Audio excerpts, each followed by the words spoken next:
পশ্চিমবঙ্গের মমতা শুভেন্দুরা তথা ভারত সম্পূর্ণ কথিত সংখ্যালঘু নির্যাতনের ধোঁয়া তুলে বাংলাদেশে আর তাদের পণ্য সামগ্রী রপ্তানি করবে না। ভালো কথা, তারা সে সিদ্ধান্ত নিতেই পারে। তাদের পণ্য তারা কোথায় বিক্রি করবে সেটা তাদের স্বাধীনতা। কিন্তু তাতে ক্ষতি আসলে কার? নিশ্চয়ই বাংলাদেশের নয়, কারণ বাংলাদেশ ভোক্তা। তাই ভোগ করার জন্য ভোক্তা কোনো না কোনো উপায়ে যে কোনো বাজার থেকে তার প্রয়োজনীয় পণ্য সে সংগ্রহ করবেই। গ্লোবালাইজেশনের এই যুগে প্রত্যেক দেশ তার পণ্য বিক্রয়ের জন্য বাজার খুঁজছে, কাজেই বাংলাদেশ সহজেই তার পণ্য পেয়ে যাবে।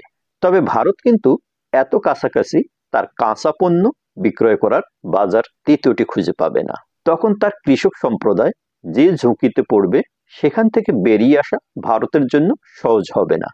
এমনিতেই পর্যটন ও চিকিৎসা ক্ষেত্রে বাংলাদেশিরা না যাওয়াতে কলকাতার দোকানপাট, ব্যবসা বাণিজ্য লাঠে উঠেছে এবং তাতে সেখানকার সাধারণ জনগণ যে অর্থ কষ্টে পড়েছে সেটা উচ্চ মহলের শুভেন্দুরা বুঝতে পারবে না।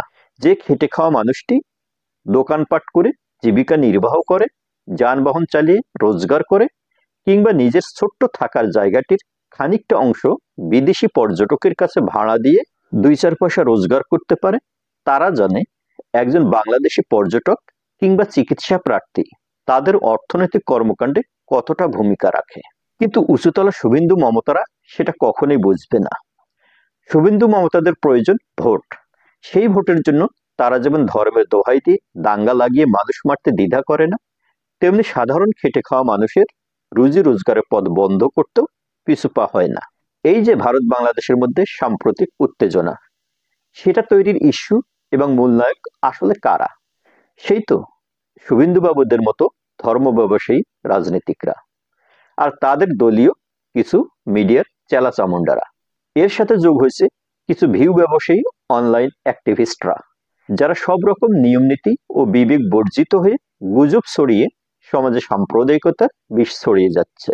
একটি স্বাধীন দেশের সরকার ব্যবস্থা রাষ্ট্রীয় আইন অনুযায়ী অপরাধ করলে কিংবা দেশের আইন শৃঙ্খলার জন্য হুমকি মনে করলে তার যে কোনো নাগরিককে গ্রেপ্তার করবে, সেটা স্বাভাবিক। এখন সেই ঘটনার প্রেক্ষিতে দেশের বিচারালয়ে আইনজীবী হত্যা করা এবং কেবল ধর্মের ভিত্তিতে একটি স্বাধীন দেশের নাগরিককে অন্য একটি দেশ তাদের নিজেদের অংশীজন মনে করে সেই দেশের সবকিছুতে তাদের হস্তক্ষেপ করতে চাওয়া, একদিকে যেমন আন্তর্জাতিক নিয়মনীতির লঙ্ঘন, তেমনি প্রতিবেশীদের প্রতি বৈরিতাপূর্ণ সাংঘর্ষিক পরিস্থিতি তৈরির পায়তারা।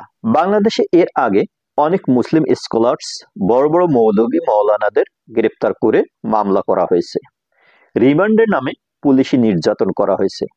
এমনকি এই দেশের একমাত্র নোবেল বিজয়ীকেও আইনের কাঠগড়ায় দাঁড়াতে হয়েছে। তখন কিন্তু এদেশের নাগরিকরা আইনের প্রতি অশ্রদ্ধা দেখিয়ে আদালতে হামলা করেনি, আইনজীবী হত্যা করেনি, কিংবা আইন প্রয়োগে রাষ্ট্রকে বাধা দেয়নি।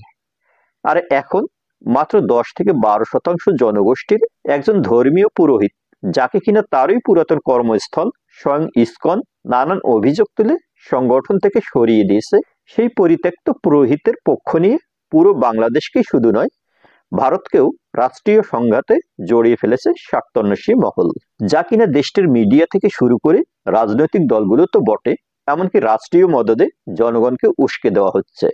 তাদের এই নোংরামি এমন পর্যায়ে পৌঁছেছে যে মিডিয়াগুলো নিজেদের লোককে বাংলাদেশে হিন্দু সাজিয়ে কথিত নির্যাতনের কাহিনী বর্ণনা করে ভিডিও বানিয়ে প্রচার করে যাচ্ছে।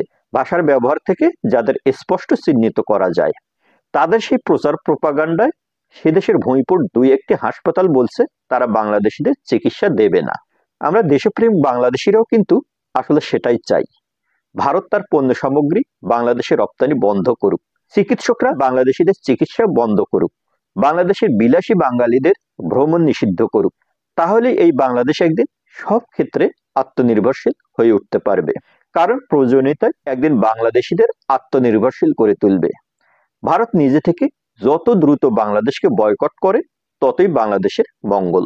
কিন্তু বাংলাদেশি ভোক্তা ও সেবা খাত থেকে ভারত যতটা বৈদেশিক মুদ্রা হাতছাড়া করে ফেলবে, সেটা পূরণ করবার মতো বিকল্প তাদের আছে তো?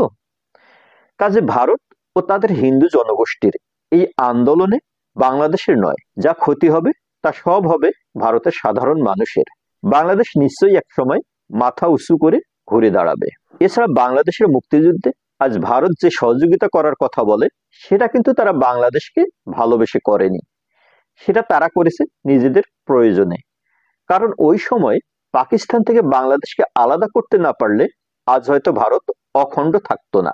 সময়ের চাহিদায় নিশ্চয়ই ভারতের মানচিত্রকে ছোট করে দিয়ে বাংলাদেশের মানচিত্রটা অনেক বড় হয়ে যেত। ভালো থাকি, ভালো রাখি সবাইকে। ভালো লাগলে চ্যানেলটি সাবস্ক্রাইব করি। ধন্যবাদ।